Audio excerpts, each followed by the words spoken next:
It has been nearly 2 weeks since a La Crescent Montessori Academy teacher was arrested for allegedly molesting several students. 37-year-old Jason Barker faces 6 counts of criminal sexual conduct.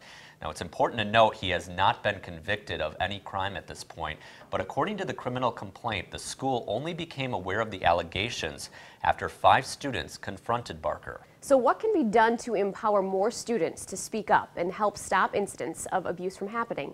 News 8's Pauline Lee joins us live in the studio with some tips. Well, in many cases of child sexual abuse, many kids never choose to come forward. In fact, research shows about less than 30% of children ever say anything. Now, part of the solution for getting child sexual abuse to stop relies on the children being educated themselves. But the other big component relies on the adults.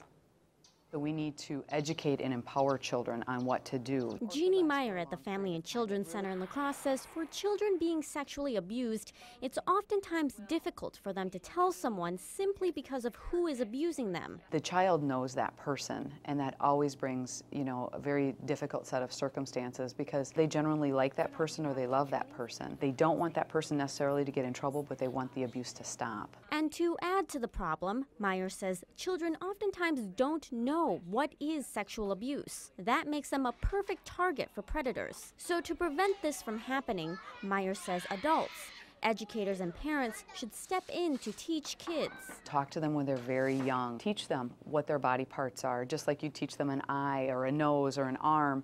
We talk about the other body parts, and we help children understand that nobody should be touching them in places that it's not okay. Allison Holme at the Parenting Place says while educating kids is a big step in prevention, adults have an even bigger role. We're adults, and it's important to take that pressure off of children because as adults we're meant to protect them. She says adults should be on the lookout for anything that doesn't look or seem right. Is there an adult in their agency that's really trying to spend a lot of alone time with children? Are they always volunteering to be the one to take the kids to the bathroom or to do the one-on-one tutoring? The examples sound pretty harmless, but with training, Holme says adults will be able to decide what is appropriate and what is not.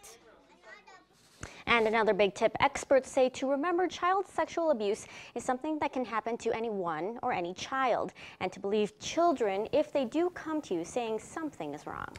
All right, thanks a lot, Pauline. And for more information on what signs to look for and how to talk to your children about abuse, we'll have the information on our website at news8000.com.